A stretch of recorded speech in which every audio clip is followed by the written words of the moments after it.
नमस्कार दोस्तों, आप सभी का हमारे YouTube चैनल पर स्वागत है दोस्तों आज का हमारा टॉपिक है द्वितीय भाषा के रूप में हिंदी। पहले हम इसके अंतर्गत देखेंगे द्वितीय भाषा किसे कहते हैं। द्वितीय भाषा किसे कहते हैं, ओके, किसे कहते हैं। और उसके बाद हम देखेंगे द्वितीय भाषा के रूप में हिंदी, यानी हिंदी की क्या स्थिति है द्वितीय भाषा के रूप में। और जो है भारत में जो है अन्य राज्यों में है जो हिंदी की क्या स्थिति है। और दक्षिण जो भारत है, दक्षिण भारत में हिंदी की क्या स्थिति है उसे भी हम देखेंगे। और हमारी राष्ट्रीय भाषा वह कब बनेगी, उसको बनाने में किसकी अधिक भूमिका रहेगी, उसके बारे में भी इसके अंतर्गत हम चर्चा करेंगे। देर नहीं करते हुए हम शुरू करेंगे। उससे पहले हम आपको एक बात बताते हैं, जो भी न्यू व्यूअर्स आए हैं वो पिछली वीडियो देखे तो आपको ये जो है वीडियो आपको समझ में आएगा। तो चलिए, आज का जो टॉपिक है द्वितीय भाषा के रूप में हिंदी। चलिए, द्वितीय भाषा सेकंड लैंग्वेज, हिंदी अंग्रेजी में जो है सेकंड लैंग्वेज कहते हैं, वह भाषा है जिसे कोई व्यक्ति अपनी मातृभाषा यानी प्रथम भाषा के बाद सीखता है और उपयोग करता है, उसे क्या कहते हैं हम, द्वितीय भाषा कहते हैं। ओके, तो जो मेरी मातृभाषा यानी प्रथम भाषा जो है मराठी है। ओके, आपकी जो है प्रथम भाषा या मातृभाषा तेलुगु है। ओके, तेलुगु है। और हम अन्य भाषा यानी कोई भी भाषा अगर दूसरी भाषा हम सीखते हैं तो क्या हो जाती है, वह द्वितीय भाषा होती है। तो हमारी द्वितीय भाषा कौन सी है, हम जो वीडियो के माध्यम से पढ़ रहे हैं वह हिंदी है। ओके, हिंदी जो है हमारी दोनों की जो है द्वितीय भाषा है। क्या है, द्वितीय भाषा है। समझ में आया। देखिए, जीवन निर्वाह अथवा ज्ञान अर्जन की दृष्टि से अधिकांश व्यक्तियों को अपनी मातृभाषा या प्रथम भाषा के अतिरिक्त एक अथवा एक से अधिक अन्य भाषा सीखनी पड़ती है। तो जीवन निर्वाह यानी मेरा जीवन जो है चल रहा है, तो मुझे जो है हिंदी में जो है मुझे काम मिला है। तो हिंदी क्यों सीखा हूँ, इसी के ऊपर जो है मेरा जीवन जो है चल रहा है। कैसे दोस्तों, मैं जो है हिंदी भाषा से संबंधित एक जो है मुझे नौकरी मिल चुकी है, और नौकरी से जो है मेरा जीवन यापन, मेरा परिवार, सब कुछ उसी के आधार पर जो चल रहा है। और यहाँ से मुझे ज्ञान अर्जन भी मिल रहा है, यानी भारतीय संस्कृति के बारे में और इतिहास के बारे में। जब भी मैं साहित्य पढ़ता हूँ तो उसके अंतर्गत जो सांस्कृतिक आर्थिक जो इतिहास होता है, अब फिलहाल जो है हमारी जो स्थिति है वह भी जो है ज्ञान हमें मिल रहा है हिंदी के बारे में। तो अधिक क्या होता है, तो अलग भाषा का सीखने का जो एक कारण भी हो जाता है, वो कारण ज्ञान अर्जन के लिए सीखते हैं और उसके ऊपर जीवन निर्वाह भी होता है। तो देखिए, और एक बार, जीवन निर्वाह ज्ञान अर्जन की दृष्टि के अधिकांश व्यक्तियों को अपनी मातृभाषा या प्रथम भाषा के अतिरिक्त एक अथवा एक से अधिक भाषाएं सीखनी पड़ती है हमें, यानी ज्ञान अर्जन के लिए अंग्रेजी भी सीखते हैं। ओके, अंग्रेजी भी सीखते हैं। ये हुई ना बात, तो वही है। तो जो है द्वितीय भाषा जो वो होती है, जो मातृभाषा के अतिरिक्त जो हम सीखते हैं उसे कहते हैं, वो जीवन यापन के लिए हो या ज्ञान अर्जन के लिए हो, किसी चीज़ के लिए यानी संपर्क के लिए क्यों ना हो, वो जब भाषा हम सीखते हैं मातृभाषा के अतिरिक्त, तो उसे जो है द्वितीय भाषा कहा जाता है। मातृभाषा या प्रथम भाषा के अतिरिक्त अन्य भाषाओं को द्वितीय भाषा कहा जाता है। मेरी मातृभाषा मराठी है, इसके अलावा जो भी भाषाएं मुझे आती है वो सब द्वितीय भाषा है। ओके, आपकी जो है मातृभाषा तेलुगु है। ओके, तेलुगु है।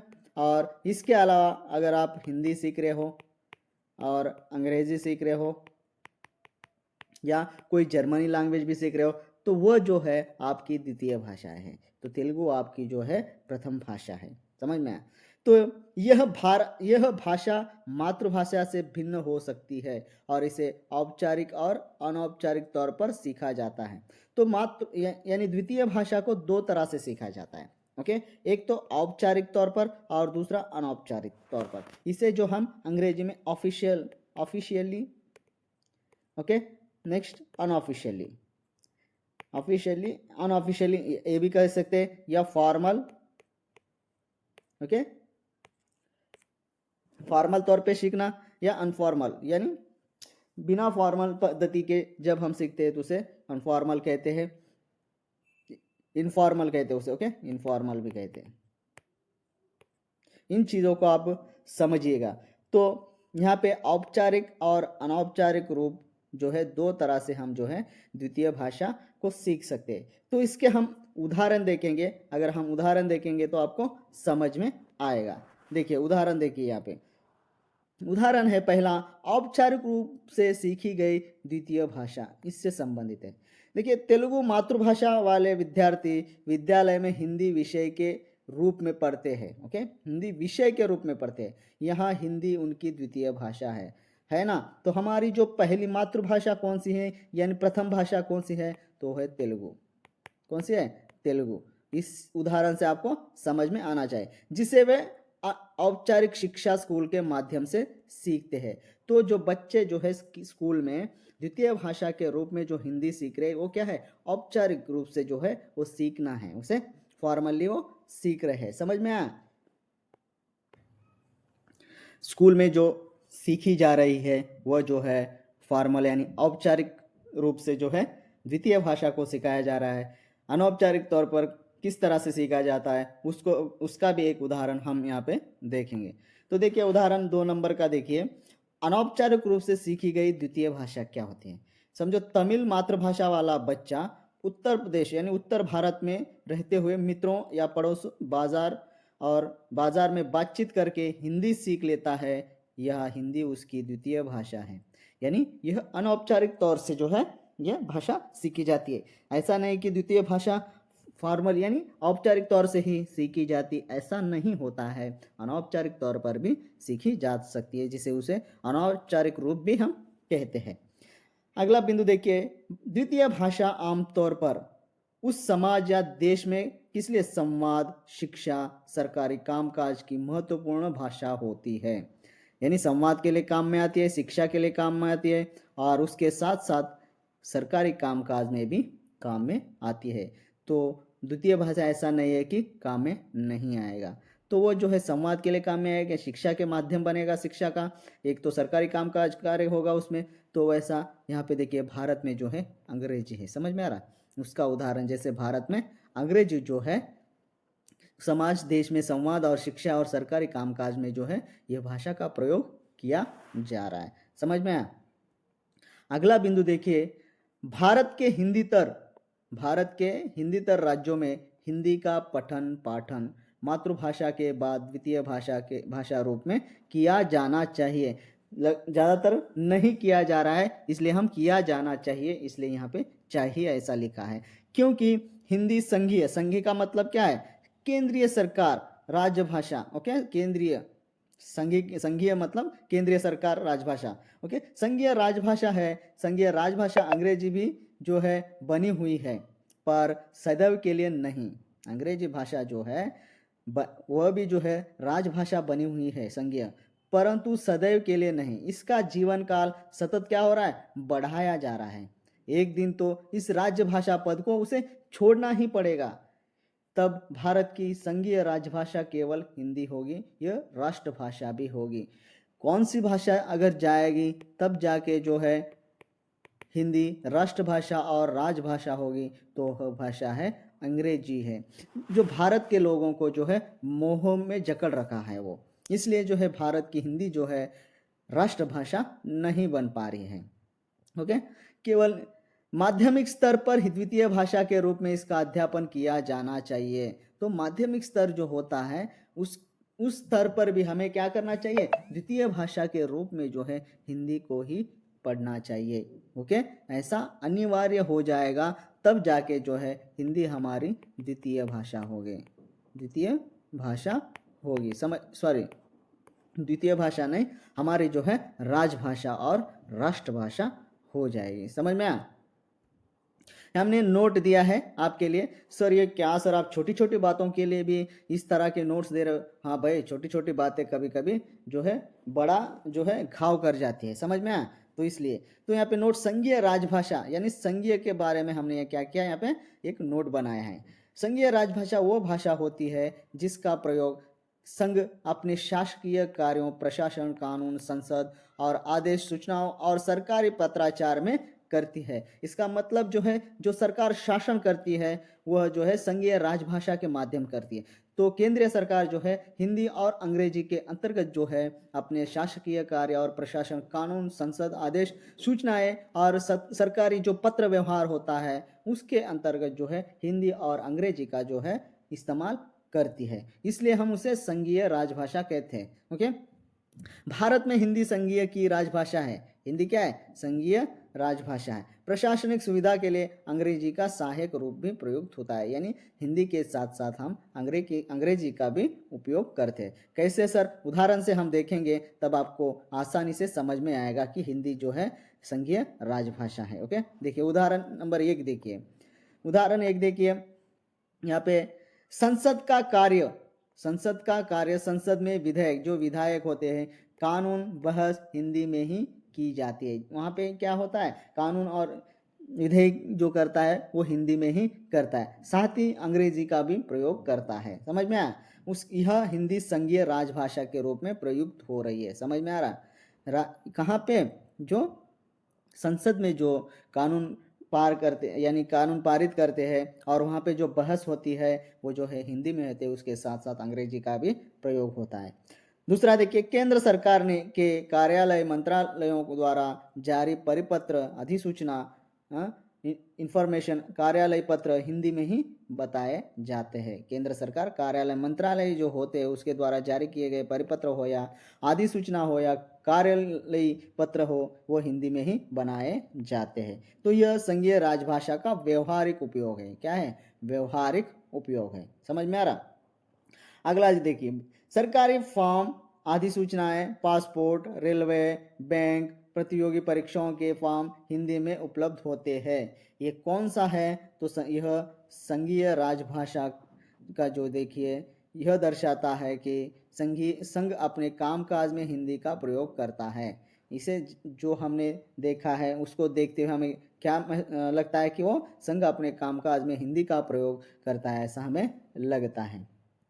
देखिए अगला बिंदु देखिए, नई शिक्षा नीति 2020 तो प्राथमिक स्तर पर मातृभाषा का के साथ ही पढ़ाई जाने की सिफारिश करती है। यानी भी जो है मातृभाषा में ही जो है पढ़ाई करनी चाहिए, की जानी चाहिए, यहाँ पे सेंटेंस मिस्टेक है, की जानी चाहिए, ऐसा सिफारिश जो है नई शिक्षा नीति करती है। परंतु अंग्रेजी मोह के ने यहाँ की भाषा सामान्य समस्या को उलझा दिया है।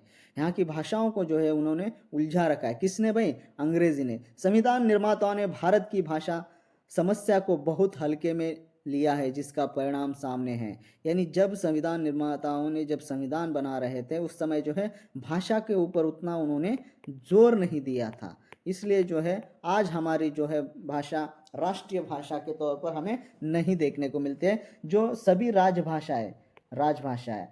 ओके, हमारी जो है 8वीं अनुसूची में 22 भाषाएं हैं, उसके वो सभी क्या है? राजभाषा है। ओके, हमारी जो हिंदी है संघीय राजभाषा है, संघीय राजभाषा। ओके, तो आज़ादी के लगभग 8 दशकों बाद भी देश में राष्ट्रीय एकता का सद्भाव की समस्या हल नहीं हो पाई है।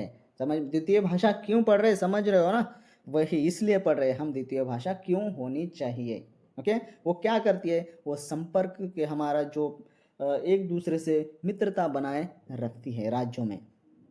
देखिए, द्वितीय भाषा के अंतर्गत देशी विदेशी भाषाओं की गणना की जाती है। प्रथम भाषा, द्वितीय भाषा। यदि सगोत्री का मतलब क्या है दोस्तों? अगर एक ही गोत्र से हो तो एक यहाँ पे विवाह का जो है मैं आपको उदाहरण दूंगा। विवाह में जो है दोनों का गोत्र पूछा जाता है। दोनों का क्या है? गोत्र पूछा जाता है। अगर दोनों का एक ही गोत्र हो तो वो क्या शादी होगी उनकी? नहीं, उनकी शादी क्या होती है? नहीं होती है। यहाँ भी वैसा ही है, समझो। प्रथम भाषा और द्वितीय भाषा यदि सगोत्री या समस्त्रोतीय भाषा होती है तो द्वितीय भाषा को सीखने में कम प्रयास करना पड़ता है। तो अगर सेम स्रोत, समस्त्रोत यानी स्रोत, यहाँ का मतलब है सेम रिसोर्स, स्रोत जो होता है, अगर उस तरह का स्रोत होगा तो द्वितीय भाषा को सीखने में आसानी होती है। वह कैसे सर? तो वो ऐसे कि यहाँ पे ब्रज हो, अवधी हो, ये हिंदी के ही जो है समस्त्रोत है।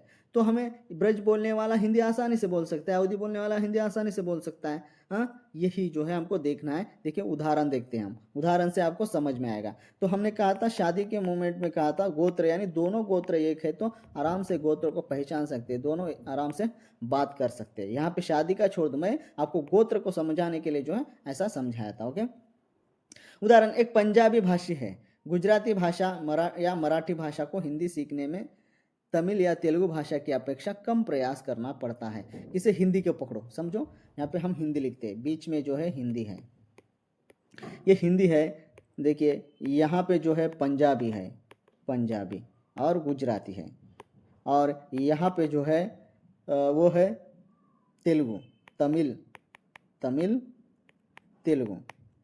अब बताओ किसको जो है आसानी होगी, क्योंकि पंजाबी और गुजराती को ही हिंदी भाषा सीखने में आसानी होगी, क्योंकि इनके शब्द जो है लगभग हिंदी में मिलते हैं, तो ये आसान रूप से जो है सीख सकते तेलुगु और तमिल के अपेक्षा में। ओके, विभिन्न सगोत्रीय या समस्त्रोतीय में भौगोलिक दूरी जितनी होती है अधिक बढ़, यानी जितनी अधिक बढ़ जाती है, भौगोलिक दूरी जितनी अधिक बढ़ जाती है, द्वितीय भाषा सीखने में प्रमाण मात्रा उतनी अधिक बढ़ जाती है। यानी उसका प्रमाण इतना बढ़ जाता है कि देखिए यहाँ का व्यक्ति जो है आसाम की भाषा सीख सकता है। उदाहरण दे, जैसे एक मराठी या पंजाबी भाषा को हिंदी सीखने में उतनी कठिनाई नहीं होती जितनी असम या उड़िया को होती है। यानी भौगोलिक क्षेत्र भी प्रभाव डालता है दोस्तों, भौगोलिक क्षेत्र भी जो है जितना दूर होता है उतनी कठिनाई होती है द्वितीय भाषा सीखने में। समझ में आ रहा है? यहाँ पे हिंदी हो या कोई भाषा हो, तो किस तरह का जो है हमें जो है कहाँ कठिनाई आती है उसके बारे में यहाँ चर्चा हो रही है। समझ में आया? अगला बिंदु देखिए, द्वितीय भाषा को सीखने के तरीके कौन से हैं? द्वितीय भाषा के सीखने के तरीके कौन से? एक तो द्वितीय भाषा के मातृभाषा वीडियो के संपर्क में आकर सीमांत लोग, यहाँ पे गलत है, द्वितीय भाषा मातृभाषा के संपर्क में आकर सीमांत लोग जो होते हैं, जैसे कि हम हुआ, हमारा जो एरिया है यहाँ महाराष्ट्र है, महाराष्ट्र। मैं आपको अच्छा समझा देता हूँ, इसका जो मतलब है कि इसको यहाँ पे गलत है, हम जो है अच्छा सा उसको एक बार देख के रीचेक करके वहाँ पे जो है अपडेट कर देंगे। तो यहाँ जो है हम है, ये रेखा जो है हम यहाँ पे है, और हमारा जो है तेलंगाना है, तेलंगाना। ओके, और इस तरफ जो है महाराष्ट्र है। ओके, इस तरफ जो है महाराष्ट्र है, और इस तरफ जो है कर्नाटक, इस तरफ। तो देखिए हमारा सीमांत जो है नज़दीक है, बाजू बाजू में, तो हमें क्या होता है, हमें मराठी भी आती है, ओके, और तेलुगु आती है, ओके, और कन्नड़ भी आता है। तो कहने का यह मतलब है, समझ में आया? तो इस तरह से भी है हम द्वितीय भाषा के को सीख सकते हैं। दूसरा, पुस्तकों से। इससे पहले हमने देखा था कक्षा में जो है हम औपचारिक तौर पर द्वितीय भाषा सीखते हैं, उसका उदाहरण भी हिंदी है। तेलंगाना हो या आंध्र प्रदेश में, दोनों में हिंदी जो है द्वितीय भाषा के रूप में पढ़ाया जाता है। तीसरा जो है शिक्षा आदि के माध्यम से, वही शिक्षा और अभी बताया जो है वही लागू होगा। पुस्तक का मतलब है जब पढ़ाई आएगी तब पुस्तक के माध्यम से भी सीख सकते हैं ना। यानी अगर हमें एक भाषा आती है, समझो तेलुगु आती है, तेलुगु आती है और हमें सीखना है क्या, हिंदी सीखना है, तो हम जो है एक किताब लेंगे, पहले वर्णमाला को सीखेंगे, वर्णमाला को सीखेंगे, और उसके बाद में शब्द को सीखेंगे, और उस शब्द को सीखेंगे, और उसके बाद जो है वाक्य को सीखेंगे। इस तरह से जो है हम द्वितीय भाषा सीखते हैं। अनौपचारिक तौर पर भी सीख सकते हैं, तो यहाँ पे नहीं दिया है, फिर भी वो भी ऐड कर दूंगा मैं। ओके, तो है यह द्वितीय भाषा सीखने के तरीके हैं। शॉर्ट में देखिए द्वितीय भाषा क्या कहते हैं। शिक्षा शास्त्र तथा भाषा विज्ञान की दृष्टि से, इन दोनों की दृष्टि से देखा जाए, मातृभाषा या प्रथम भाषा के अतिरिक्त ग्रहण, यानी उसके, यानी हिंदी समझो मातृभाषा है, इसके अतिरिक्त दूसरी भाषा तेलुगु भी सीखूं तो क्या होगा, अतिरिक्त ग्रहण करने वाली सभी देशी या विदेशी भाषाएं द्वितीय भाषाएं कहलाती है। देशी या विदेशी, देशी कौन सी होती है, तेलुगु, कन्नड़, तमिल, मलयालम, ये क्या है देशी। विदेशी कौन सी, अंग्रेजी, जर्मनी, फ्रांसी, ये सब विदेशी है। समझ में आया? उदाहरण देखिए यहाँ पे, हम उदाहरण जितने देखेंगे उतना आसान से हम समझेंगे, समझ में आया? एक हिंदी भाषी विद्यार्थी के लिए, यानी ये ब्रैकेट में पढ़ो, जिसकी मातृभाषा चाहे ब्रज हो, चाहे मैथिली, चाहे छत्तीसगढ़ी आदि हो, यानी एक हिंदी भाषा विद्यार्थी के लिए संस्कृत, गुजराती, मराठी, तेलुगु, मलयालम, कन्नड़, अंग्रेजी, जर्मन, अपनी जापानी आदि भाषाएं द्वितीय भाषा ही कही जाएगी। यानी इनके सिवा छोड़कर, ये ब्रज और छत्तीसगढ़ी इनको छोड़कर जो है बाकी के जो है द्वितीय भाषा ही कही जाएगी। तीसरी, चौथी, पांचवी आदि भाषा नहीं कही जाएगी, ये द्वितीय भाषा ही होती है, तीसरी चौथी भाषा नहीं होती है। समझ में आया? देखिए अगला जो है टॉपिक देखिए, इसमें ही यह है बहुत महत्वपूर्ण है, हिंदीतर राज्यों में हिंदी द्वितीय भाषा क्यों है? क्यों है भाई हिंदी द्वितीय भाषा के रूप में क्यों है? जैसे तेलंगाना में हिंदी द्वितीय भाषा है, कर्नाटक में द्वितीय भाषा है, आंध्र प्रदेश में द्वितीय भाषा है, तो क्यों है वो देखेंगे। क्योंकि हिंदी संविधान में घोषित संघीय राजभाषा है, इसके कारण जो है द्वितीय भाषा है। समझ में आया? अतः इसका अध्ययन शासकीय आदेशों के अधीन पूरे देश में अनिवार्य किया जाता है, यानी शासन करने के लिए जो है इसके अंदर पत्र व्यवहार होता है, अंग्रेजी और हिंदी में जो है होता है। ये मातृभाषा के साथ साथ द्वितीय भाषा के रूप में अनिवार्य तथा प्राथमिक स्तर से पढ़ाई जाए, यानी उसे हम कह रहे हैं कि उसे द्वितीय भाषा के रूप में अनिवार्य स्तर पर, प्राथमिक स्तर पर पढ़ाया जाना चाहिए, ऐसा यहाँ पे कह रहा है। समझ में आया? दूसरा पॉइंट देखिए, क्यों हिंदी इतर इसमें पढ़, यहाँ पे क्या है एक बार देख लीजिएगा। हिंदीतर राज्यों में हिंदी द्वितीय भाषा क्यों है? हिंदी जो है द्वितीय भाषा क्यों है? देखिए दूसरा पॉइंट देखिए, हिंदी पूरे भारत की संपर्क भाषा है, इसलिए हिंदी द्वितीय भाषा है। यानी साउथ स्टेट में हिंदी द्वितीय भाषा क्यों है? तो क्योंकि वह संपर्क भाषा है इसलिए। अतः इसका ज्ञान अनिवार्य किया जाना चाहिए, इसलिए कि यह संपर्क भाषा है इसलिए उसे यानी ज्ञान अनिवार्य किया जाना चाहिए। पूरे भारत में बोली और समझी जाती है, इसलिए हिंदी यहाँ पे द्वितीय भाषा है। समझ में आया?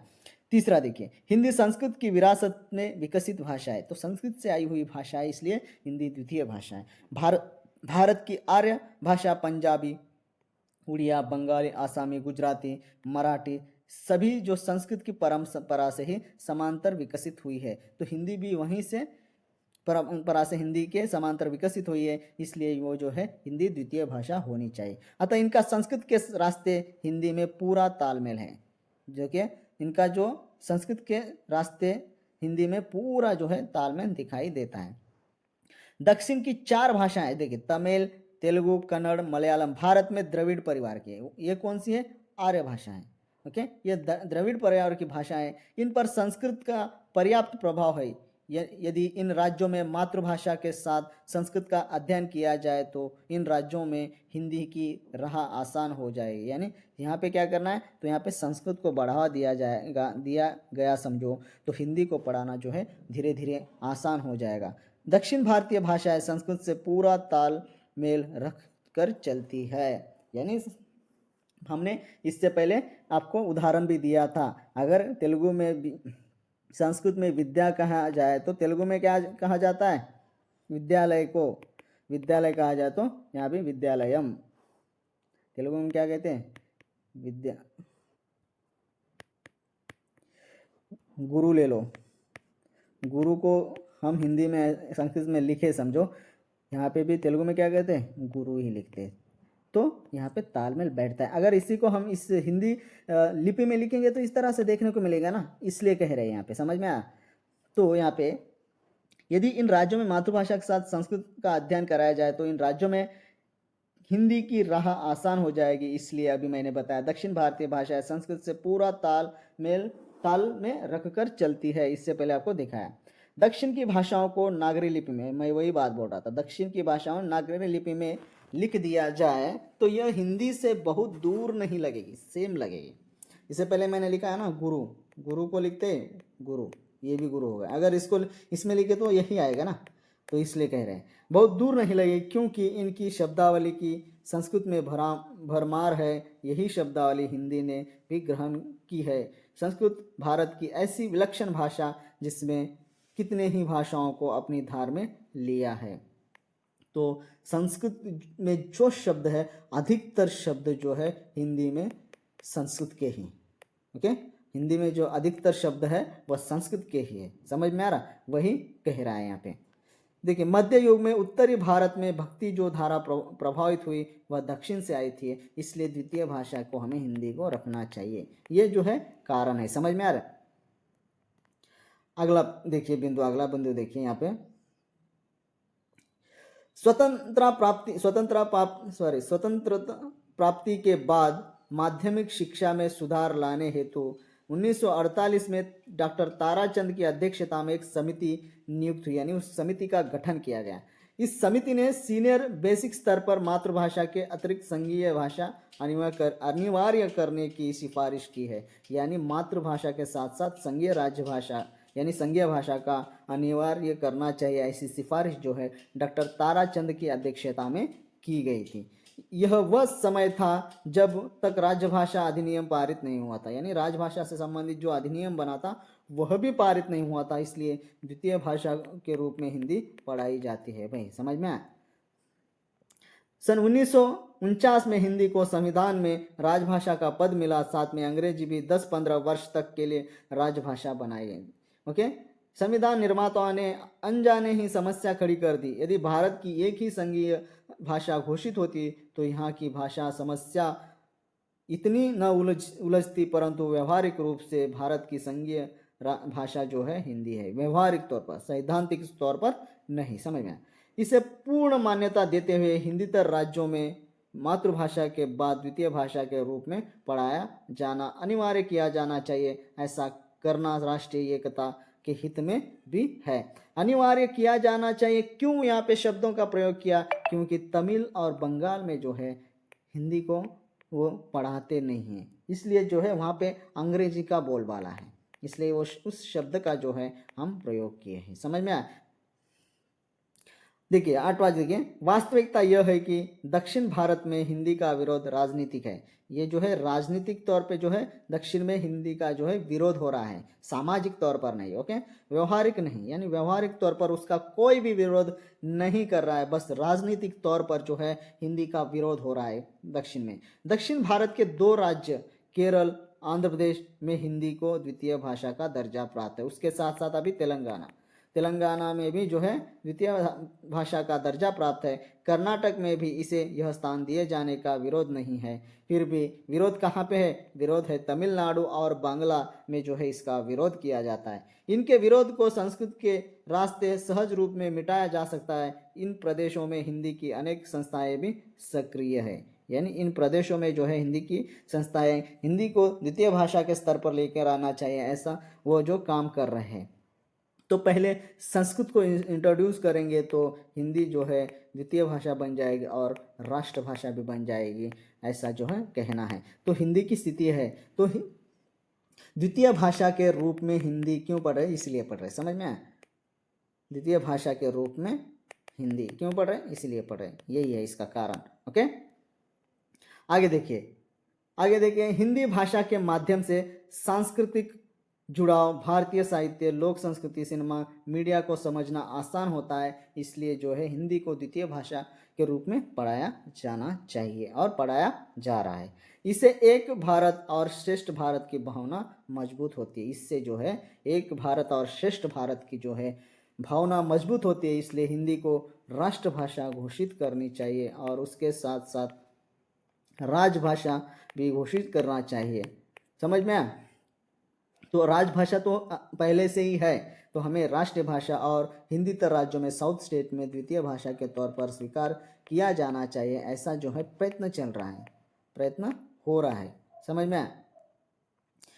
किसी भाषा पर थोपना नहीं, जोड़ना है। किसी भाषा पर हिंदी को थोपना नहीं, क्या है? जोड़ना है। भाई हिंदी को द्वितीय भाषा बनाने का उद्देश्य स्थानीय भाषाओं को हटाना नहीं, एक आंतरिक संपर्क भाषा देना है, यानी संपर्क भाषा के तौर पर उसे जो है हमें क्या करना है? द्वितीय भाषा को स्वीकार करना है, ना कि उसके ऊपर थोपना। ऐसा नहीं है, उस बात को समझो। तो यहाँ पे राजनीतिक जो है विरोध है, यहाँ पे व्यवहारिक विरोध नहीं हो रहा है हिंदी का।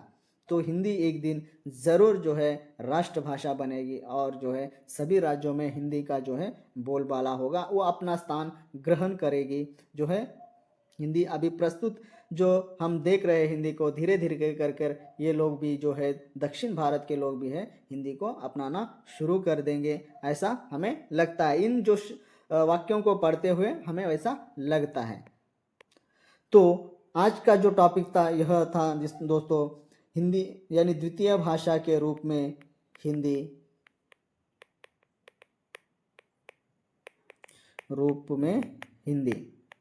ओके। और हम दूसरी कक्षा में पढ़ेंगे ओके द्वितीय भाषा यानी प्रथम भाषा के रूप में हिंदी के महत्व और उद्देश्य उसके साथ साथ प्रथम भाषा के यानी द्वितीय भाषा और प्रथम भाषा के महत्व और उद्देश्य को देखेंगे अगली आने वाली वीडियो में। तो यह था हमारा आज का वीडियो। दोस्तों आप सभी से अनुरोध है कि जो भी यहाँ पे जानकारी दी जा रही है बहुत काफ़ी महत्वपूर्ण है, उसे अनदेखा मत कीजिए ओके। धन्यवाद दोस्तों आप सभी का हमारे YouTube चैनल से जुड़े रहने के लिए। ऐसे ही जुड़ते रहेगा और अपना जो लक्ष्य है हासिल कीजिएगा। फिर से मिलते हैं अगली वीडियो में।